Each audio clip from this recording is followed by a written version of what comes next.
오늘 하나님 말씀은 사사기 3장 12절에서 15절 말씀입니다. 양승현 학생이 나와서 성경 봉독하겠습니다. 하나님의 말씀을 봉독해 드리겠습니다. 이스라엘 자손이 또 여호와의 목전에 악을 행하니라. 이스라엘 자손이 여호와의 목전에 악을 행함으로 여호와께서 모압 왕 에글론을 강성하게 하사 그들을 대적하게 하시매 에글론이 암몬과 아히말렉 자손들을 모아 가지고 와서 이스라엘을 쳐서 종려나무 성읍을 점령한지라. 이에 이스라엘 자손이 모압 왕 에글론을 18해 동안 섬기니라. 이스라엘 자손이 여호와께 부르짖음에 여호와께서 그들을 위하여 한 구원자를 세우셨으니 그는 곧 베냐민 사람 게라의 아들 왼손잡이 에훗이라. 이스라엘 자손이 그를 통하여 모압 왕 에글론에게 공물을 바칠 때에 아멘.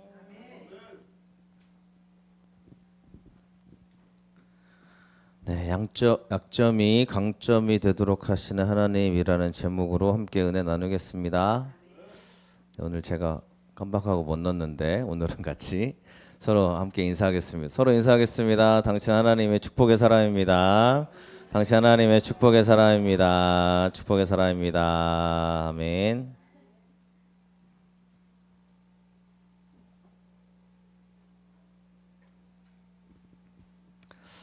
오늘의 예배가 하나님께 집중되는 시간 되었으면 좋겠습니다.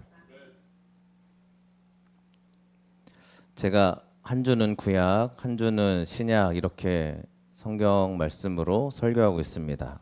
그래서 사건 중심과 하나님의 역사적인 중심을 가지고 설교하고 있는 중입니다.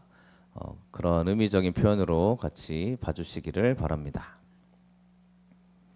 오늘 말씀은 에훗이라는 사람에 대한 하나님의 역사하심과 인도하심을 우리가 함께 보게 됩니다. 여러분, 사사기의 말씀은 하나님을 찾을 때 하나님의 사람들이 세워지는 일들을 보게 됩니다.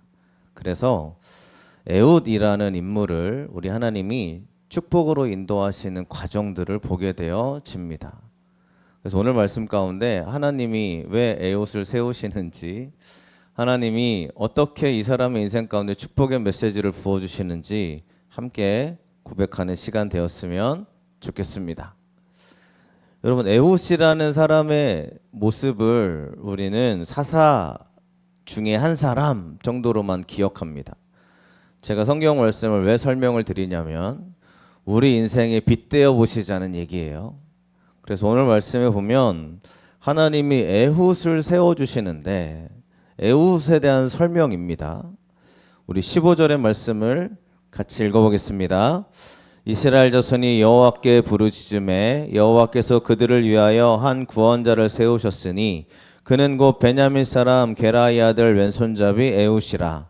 이스라엘 자손이 그를 통하여 모압 왕 에글론에게 공물을 바칠 때에. 아멘. 에훗이라는 사람의 첫 번째 설명은 베냐민 사람이라는 거예요. 여러분, 하나님이 쓰시는 통로들을 보면 우리의 기본적인 생각을 뛰어넘는 경향들을 봅니다. 우리가 좋아하는 지파는 유다 지파죠. 왜냐하면 유다 지파는 예수 그리스도의 지파가 되기 때문입니다. 유다 지파 그러면 우리가 기억을 해요. 근데 베냐민 지파, 베냐민 사람 그러면 별로 기억하지 않습니다. 그 성경도 베냐민을 어떻게 표현하냐면 이렇게 표현했어요. 창세기 49장 27절에 보면 이렇게 말씀합니다. 읽어보겠습니다. 베냐민은 물어뜯는 일이라 아침에는 빼앗은 것을 먹고 저녁에 움킨 것을 나누리로다. 아멘. 베냐민을 설명할 때는 좋은 설명이 없어요. 그리고 베냐민은 약한 지파라고 돼 있고 나중에 남유다와 베냐민 지파가 유다의 그 나라를 이룰 때에도 베냐민 지파는 크게 역할을 감당하는 일이 별로 없습니다. 그러니까 베냐민은 어떤 의미냐면 오늘 말씀에서도 창세기 말씀에서도 볼 수 있듯이 그들은 굉장히 호전적인 그런 모습을 갖고 있는 사람들이라는 걸 우리가 알게 됩니다. 그러니까 이 사람에게서 에훗이라는 사람이 나왔다면 사람들이 에훗이라는 사람을 굳이 집중하지 않을 거예요. 왜냐하면 우리식으로 말하면 좋은 배경을 갖고 있지 않아요. 베냐민 사람이라는 것 하나만으로도 사람들은 그렇게 좋게 보지 않습니다. 그런데 베냐민 사람이라는 이름의 뜻이 뭐냐면요. 이 베냐민이라는 그 뜻이 오른손의 아들이란 뜻이래요. 자, 오늘 말씀은 왼손잡이 에훗입니다. 근데 베냐민 지파라는 뜻이 뭐냐면 오른손의 아들. 우리가 오른손의 개념을 많이 살펴봤기 때문에 좀 기억이 나실 거라고 생각하는데 오른손은 축복의 개념이에요. 오른손은 하나님이 붙잡아 주신다는 손의 개념이라 오른손의 아들 그러면 우리는 축복의 민족이야 라고 말하는 사람들이 모여있는 그러한 사람들이겠죠. 근데 지금 왼손잡이 에훗이라는 사람은 베냐민 지파에서도 따돌림을 받을 수 있는 사람이란 얘기예요. 그러니까 별로 주류의 사람이 아니고요. 에훗이라는 사람은 한마디로 같은 지파지만 오른손의 아들이라고 중요하게 여기는 이 사람들의 모임 가운데 왼손을 쓰고 있으니 여러분 에훗이라는 사람은 한마디로 말하면 이 사람들에게 외면당하는 사람의 인생이지 않았겠어요? 그런 사람 중에 한 사람이라고 볼 수 있습니다. 그리고 그는 게라의 아들이래요. 게라라는 사람은 그냥 흔해 빠진 이름 중에 하나인데 이 뜻이 뭐냐면 되새김질하다, 깊이 생각하다라는 뜻의 이름을 갖고 있습니다. 그러니까 게라라는 사람 이름의 뜻에서 뭐 그 사람의 성향을 파악할 수는 없지만 게라라는 사람은 베냐민 지파에서도 굉장히 깊숙하게 생각하는 사람 중에 한 사람이었다고 볼 수 있어요. 왜냐하면 에훗이라는 아들을 낳았기 때문이라고 보여집니다. 그러니까 생각을 깊이 하는 거예요. 이 아들이 왜 내 아들이 되었지? 왜 나는 이렇게 살아가야 되지? 왜 나는 이러한 인생이지? 왜 우리 가족은 축복을 받지 못하는 거야? 이런 깊은 생각, 고민 가운데 살아가는 사람 중에 게라라는 인생을 되돌아볼 수 있을 거예요. 게다가 그는 왼손잡이잖아요.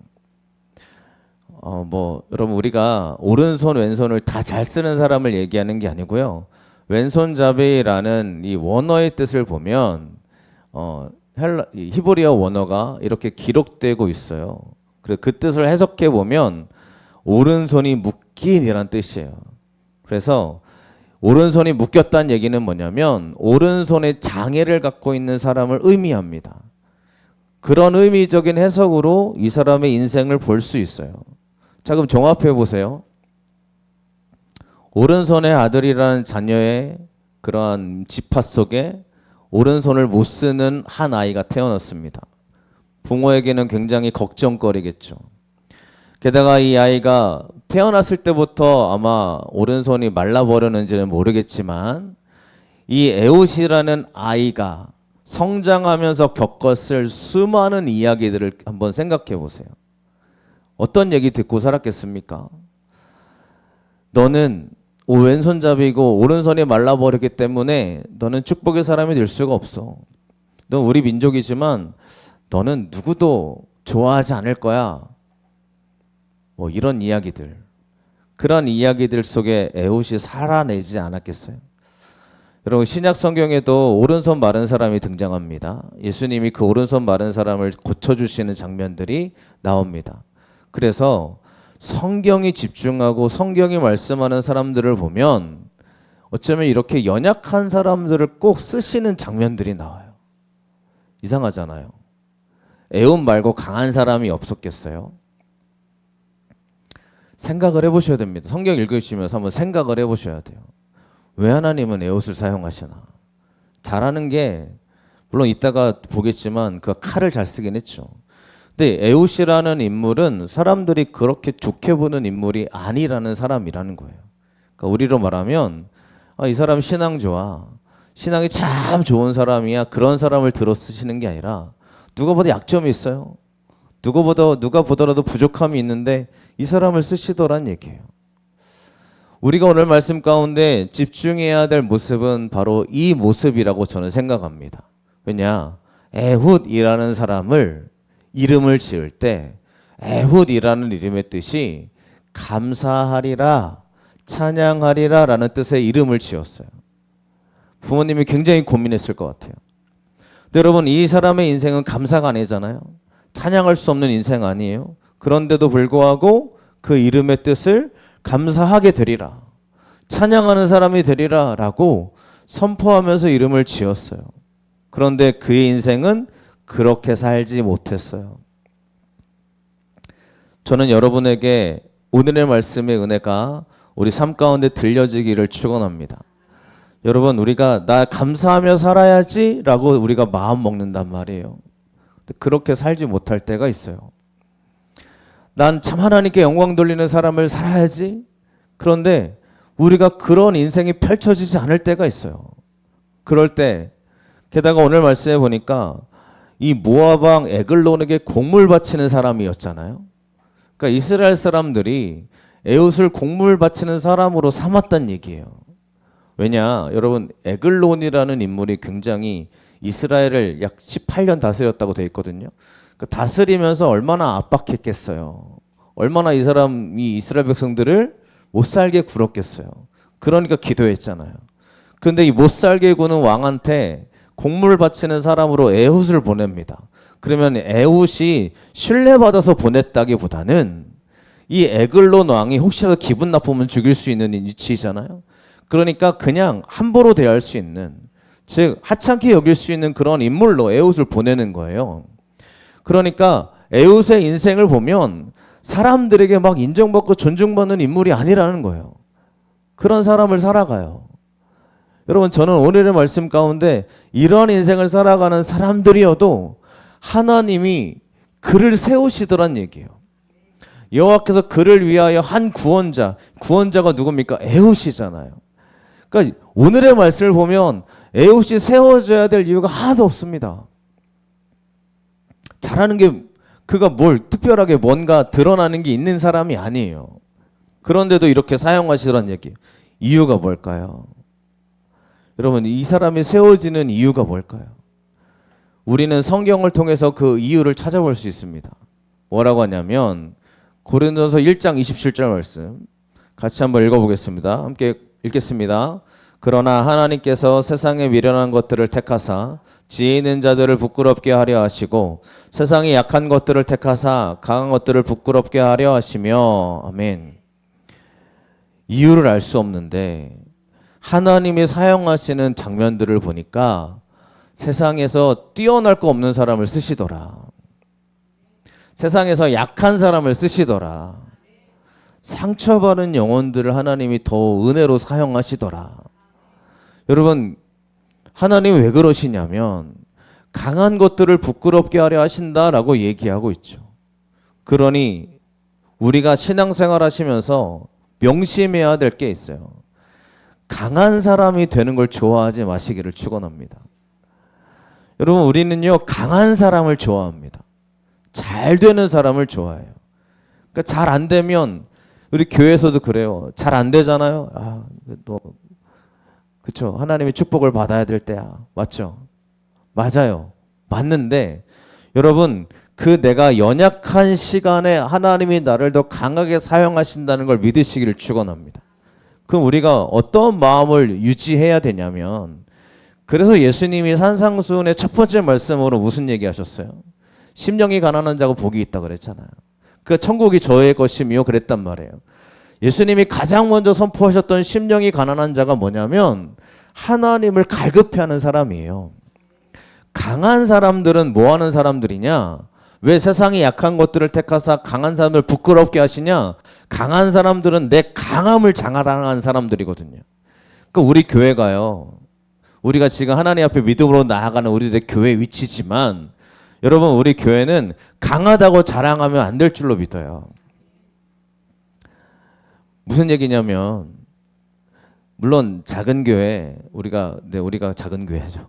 하지만 하나님 앞에 믿음으로 나아가는 축복의 교회라고 저는 믿습니다만, 여러분, 우리가 점점 좀 강성해질 거라고 저도 믿습니다. 여러분, 강성해질 때 뭘 조심해야 되냐면 강한 것들을 자랑하는 걸 조심하셔야 돼요. 우리가 그래야 됩니다. 제가 그러려고 노력할 거고요. 저는 하나님이 자랑이 되려고 고백하는 사람이 되고 싶어요. 근데 어디 가서 야 우리 교회 재정이 이렇게 늘어났다. 야 얼마나 좋은지 몰라. 여러분 이게 자랑이 되면 되겠어요? 우리 교회 우리가 우리 물론 가정에서 시작한 교회입니다. 뭐 8명 시작한 교회가 야 우리가 8명이 시작했는데 지금 몇 명이 보인다. 야 우리 이렇게 인원이 늘었다. 여러분 이런 인원 숫자 이런 게 우리 자랑이 되지 않았으면 좋겠어요. 마찬가지예요. 여러분의 인생도 마찬가지 아니겠어요? 내 인생 야 내가 어느 아파트에 살고 있고 내가 이렇게 좋은 데 살아. 물론 자랑일 수 있습니다만 여러분 우리의 자랑이 오히려 부끄러운 것을 통해서 나를 드러내시는 하나님의 자랑이 되시기를 축원합니다. 왜 이렇게 하시냐? 이거예요. 29절 말씀 같이 고린도전서 1장 29절 같이 읽겠습니다. 이는 아무 육체도 하나님 앞에서 자랑하지 못하게 하려 하심이라. 아멘. 우리는 육체를 자랑하지 않아야 합니다. 오히려 연약함을 사용하시는 나의 연약함이 그 연약함을 들어쓰시는 하나님을 우리는 자랑으로 여기시기를 간절히 축원합니다. 조심해야 될 거는 내가 하나님이 우리를 축복하시잖아요. 여러분을 축복하시거든요. 그래서 여러분에게 우리 청년들에게도 하나님의 은혜로 말미암아 또 우리 아이들에게도 여러분들에게도 길이 열리기 시작할 거고요. 하나님이 축복의 문을 열어주셔서 하나님 분명히 여러분을 세워주실 겁니다. 그럴 때 자랑하지 말란 얘기예요. 하나님의 은혜라는 걸 고백을 잊지 마시란 얘기예요. 우리는 오늘 에웃이라는 인물을 통해서 분명히 확인하셔야 됩니다. 에웃이라는 인물은 아무도 집중하지 않았어요. 그를 좋게 보는 사람들이 없어요. 그런데 하나님이 그를 일부러 선택하시잖아요. 일부러 선택하시고 사용하시니까 하나님이 그를 위대하신 역사의 주인공으로 삼아주시더란 얘기예요. 이유는 하나님의 이유가 있지만 하나님은 아무도 집중하지 않는 그 사람, 어쩌면 자랑할 거 없는 그 사람을 하나님이 들어 쓰시더라라는 걸 여러분이 믿고 나아가시기를 축원합니다. 우리가 그런 교회 됩시다. 하나님의 은혜를 자랑하는 우리가 되시기를 간절히 축원합니다. 두 번째로 하나님이 나를 사용하실 때 여러분 약함을 강점으로 쓰임 받도록 우리가 해야 합니다.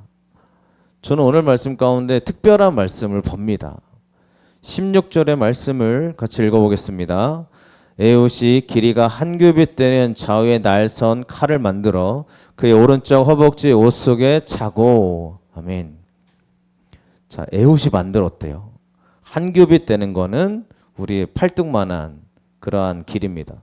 그래서 약 50cm 뭐 이 정도로 보는 단검이에요. 뭐 큰 칼도 아니고 숨길 수 있는 검을 만들어서 가지고 가요. 그런데 어떤 검이냐면 좌우의 날선검, 양날검을 만들었다고 돼 있습니다. 여러분 이게 왜 중요하냐면요. 제가 자료를 좀 찾아봤어요. 그러니까 이 사사기 시대의 무기가 무엇인가 봤더니 뭐 제가 틀릴 수도 있겠지만 제가 찾아본 자료에 의하면 이 당시의 검, 그 당시 이집트가 사용했던 검은 이 코페시라는 검이었대요. 그러니까 이 당시의 검은 한날검이 많았다고 합니다. 한날검, 왜냐하면 칼등이 있어야 칼등으로 막고 이 칼날로 사람을 전쟁을 할 때 그렇게 이길 수 있는 강력한 검을 만드는 게 이 당시의 검이었대요. 그러니까 단검도 한날검이 많았단 얘기예요. 그런데 양날검이 언제 등장하냐면 물론 전에도 등장할 수 있겠지만 제가 찾아보니 로마 시대 대표적인 검이 이런 양날검이었다고 해요. 예, 로마 시대 대표적인 검이 양날검인데 이 단검 중에 한날검과 양날검의 차이가 있다고 합니다. 제가 이 설명을 드리는 이유가 있어요. 이 양날검의 장점은 양쪽에 다 이렇게 날이 서 있으니까 뭐 양쪽으로 칠 수 있겠죠. 그럼 제대로 사용하면 매우 효과적인 무기가 될 수 있는데 단점이 뭐냐면 이게 실력이 부족하면 이 한쪽 검을 휘두를 때 이게 튕겨서 나오는 과정들이 있잖아요. 그러면 이 검에 의해서 오히려 자기가 다친대요. 그리고 이 외날검은 칼등이 있으니까 칼등이 있기 때문에 칼등으로 맞고 치잖아요. 그런데 양날검은 양쪽이 다 날이라서 상대방이 세게 내려치면 쉽게 부러지는 검이라는 거예요. 그러니까 이게 굉장히 기습할 때는 유일한 검인데 실제적으로 전쟁에 나갈 때는 별로 좋은 검이 아니라는 겁니다. 그리고 아까 얘기했지만 칼등이 없기 때문에 부러지고, 이 칼을 만들려면 이 당시의 실력과 검술에 의하면 길은 칼을 만들 수가 없고 짧은 검만 만들 수밖에 없었단 얘기예요. 그러니까 이 양날검을 일부러 에훗이 사용합니다. 왜냐하면 에훗은 왼손잡이잖아요. 왼손잡이로서 자기가 실력을 발휘하려면 똑같은 검을 사용하면 안 된다는 걸 알았던 거예요. 그래서 이 에훗을 사람들이 볼 때 얼마나 우습게 보겠습니까? 오른손 말라있지, 왼손만 휘두르고 있으니까 얘는 별거 없는 존재야 라고 했을 텐데, 이 에훗이라는 사람은 양날검을 자신이 잘 사용할 수 있도록 매우 연습을 많이 한 사람이었을 걸로 보여져요. 왜냐하면 우리가 오늘 말씀 읽지 않았지만 에훗이 이 모압의 왕 에글론을 죽이러 들어가잖아요. 들어갈 때 한 번에 죽여요. 한 번에 끝내요. 그러니까 두세 번을 찔렀다는 기록이 없어요. 그러니까 왕이 서늘한 다락방에서 홀로 앉아 있었다는 얘기는 조금 더 디테일하게 들어가면 굉장히 좀 혼자 있는 시간, 뭐 이렇게 화장실에 갔다 이렇게 보기도 하고, 이 혼자 있는 시간에 약간 음침한 일을 행했다 뭐 이렇게 보기도 하여집니다. 어쨌든 그 시간에 에훗이 들어갔다는 얘기는 에훗을 왕은 별로 중요하게 보는 인물이 아니었다는 얘기예요. 그러니까 얘가 들어와도 나에게 위협이 되지 않아 그렇게 봤다는 얘기예요. 그런데 에훗이 얼마나 연습을 많이 했던지, 자기의 약점인 왼손을 가지고요 한 번에 왕을 처단하는 그러한 역할을 감당합니다. 그래서 이 칼자루가 끝까지 들어가게 찔러버려요. 저는 뭐 칼을 쓰는 사람이 아니라서 이게 어떤 의미인지는 정확하게 제가 공감 못하지만, 이렇게 칼을 한 번에 다 이렇게 하려면 수없이 연습했거란 얘기예요. 수없이. 왜냐하면 이게 쉽게 부러지는 칼이기도 하고, 또 이게 어떻게 하면 이 사람이 어떻게 가서 어떤 상황 가운데 이걸 해야 가장 정확하게 이 사람을 처단할 수 있나, 이런 거를 가지고 굉장히 연습을 많이 했을 거라는 겁니다. 게다가 에글론이라는 사람은요 기름이 칼에 엉겼다고 돼 있거든요. 굉장히 우둔한 사람, 비둔한 사람이에요. 살이 많이 쪘어요. 여러분, 그러니까 살적인 부분에서도 여러 가지 우리가 말하는 뭐 베개층 이런 층이 많았겠죠.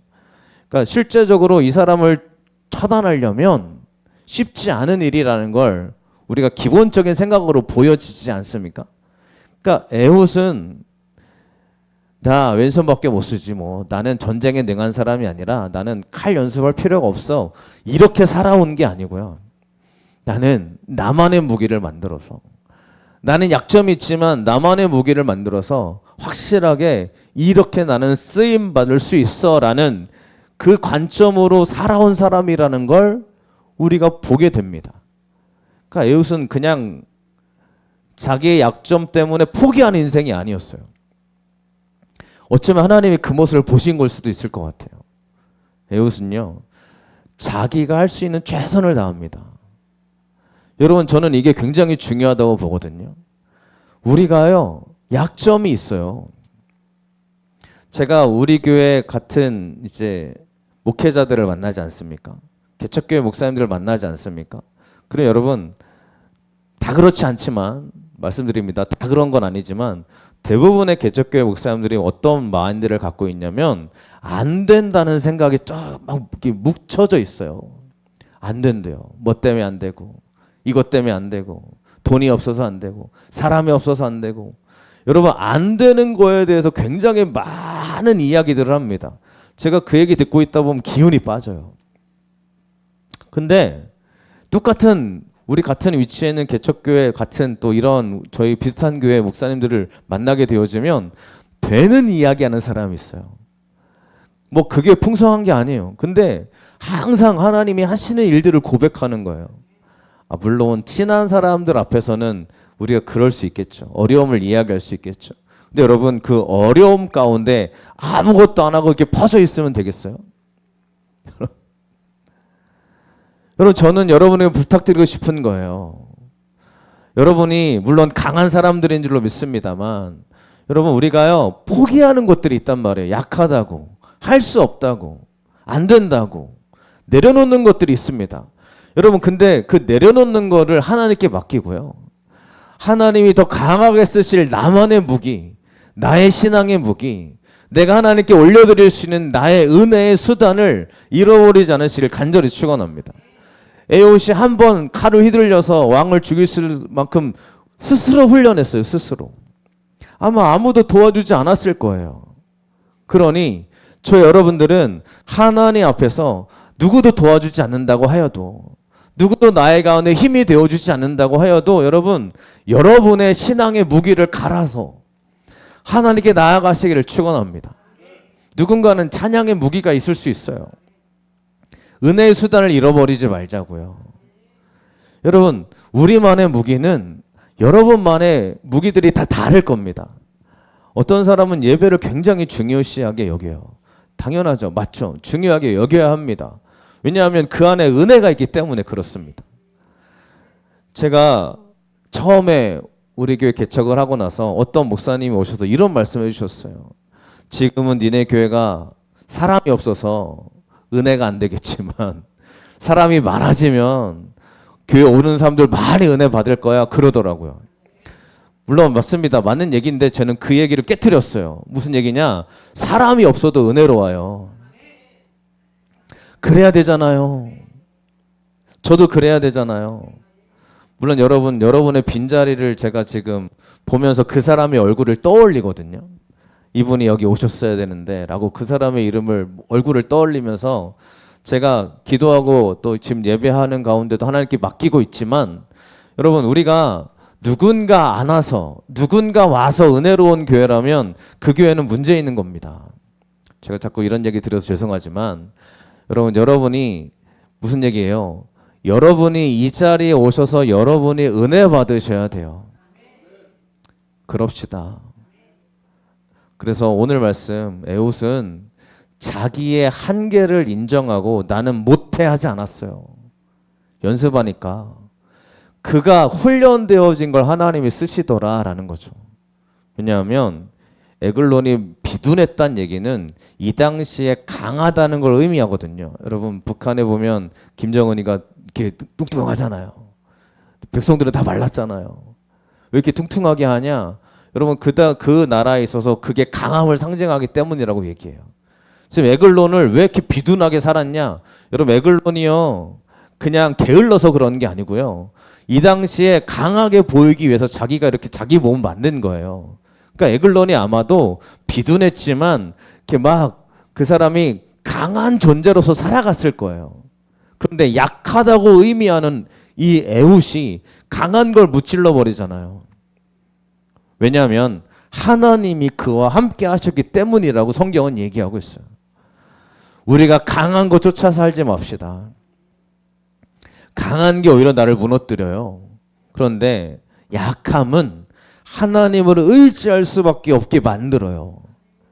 그럼 여러분, 우리 가운데 약함이 찾아올 때 있거든요. 약함이 찾아오시면 알아야 돼요.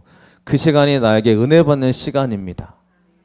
그래서 여러분, 약한 시간이 나에게 오신다면 가만히 포기하는 게 아니라 더욱더 하나님을 의지하고 나아가시기를 간절히 축원합니다. 그래서 오늘 말씀처럼 하나님은 나의 약함을 들어 쓰십니다. 그러니 우리는 준비하셔야 됩니다. 가만히 계시고 나는 못해. 여러분, 제가 예전에 그 친구네 교회, 시골 교회 가서 말씀드린 적이 있죠. 가서 이제 설교 부탁을 받아서 갔어요. 갔는데 막 찬양단이, 사모님이 막 찬양할 수 있는 사람이 없으니까 사모님이 찬양 인도하시고 다 하세요. 뭐 찬양 인도 끝난 다음에 뒤로 가셔서 방송실 막 하시고 막 왔다 갔다 많이 하시는 사모님이신데, 보니까 찬양 인도하는데 자기 딸이 반주하고 있고 딸도 가르쳤어요. 반주하게. 드럼은 80대 할머니가 드럼 치고 있어요. 같이 가서 보신 분 계십니다. 너무 내가 깜짝 놀란 거예요. 80대 할머니가 드럼을 쳐요. 물론 잘 치시는 건 아니에요. 뭐 틀리기도 하세요. 그런데 어때요? 너무 은혜로워서 물어봤어요. 어떻게 이분이 드럼을 치냐? 그랬더니 목사님이 하시는 말이 드럼이 있는데 드럼을 칠 수 있는 사람이 없는 거예요. 근데 그 할머니 되신 권사님이 자꾸 드럼이 보이는 거예요. 저 누가 쳐야 되는데, 누군가 쳐야 되는데. 근데 하나님 어떤 감동을 주시냐면 네가 쳐라 그러더래요. 하나님 그래서 하나님 저 못 쳐요. 드럼 배운 적도 없어요. 그래가지고 그 할머니 권사님이 혼자 버스 타고 1시간을 시내 나가가지고 드럼 학원에 등록해서 드럼 배우고 또 혼자 버스 타고 들어오신다는 거예요. 그런 할머니 권사님이 계시는 거예요. 너무 대단하지 않습니까? 대부분의 사람들은 그럴 거예요. 나 80대니까 나는 못하지. 누군가 해줘야지. 여러분, 우리가 이런 생각 갖고 살지 않습니까? 우리 교회도요, 그런 생각 갖고 있는 사람들이 있을 수 있어요. 여러분, 아니요. 아니에요. 우리의 한계를 인정하는 순간 우리는 거기서 멈춰버려요. 하지만 내가 하나님께 올려드리며 나아갈 때 하나님은 더 크게 사용하실 줄로 믿습니다. 우리 반주자들 보면 다 애들이잖아요. 여러분, 근데 우리 아이들이 잘 해나가고 있는 중입니다. 얼마나 이쁜지 몰라요. 잘하고 있잖아요. 맞잖아요. 우리가 저는 못해요. 저는 할 수 없어요. 여러분, 맞아요. 제가 생각해도 그래요. 그 사람의 얘기를 들어보면 할 수 없는 얘기예요. 못하는 게 확실해요. 근데 우리는 그걸 깨트리고 하나님이 쓰실 걸 믿고 나아가시기를 축원드립니다. 말씀을 정리합니다. 하나님이 선택하여 세우시고 쓰신다는 거예요. 아무도 돌아보지 않아도 내 삶이 어려워도 누구도 나를 붙들어주지 않는 것 같은 상황이 펼쳐져도 하나님이 붙잡아주는 사람은 위대하게 사용하신 줄로 믿습니다. 에후처럼 약점거리가 많고 뭐 드러낼 게 아무것도 없어도요, 하나님이 보시는 사람을 쓰시게 될 줄로 믿습니다. 두 번째로 약함을 들어 쓰시는 하나님을 믿고 나아가세요. 그러니까 가만히 못한다고 내가 머물러 있는 것이 아니라 내가 쓰임받는 사람으로 나아가시기를 간절히 축원합니다. 찬양하시고 기도하겠습니다.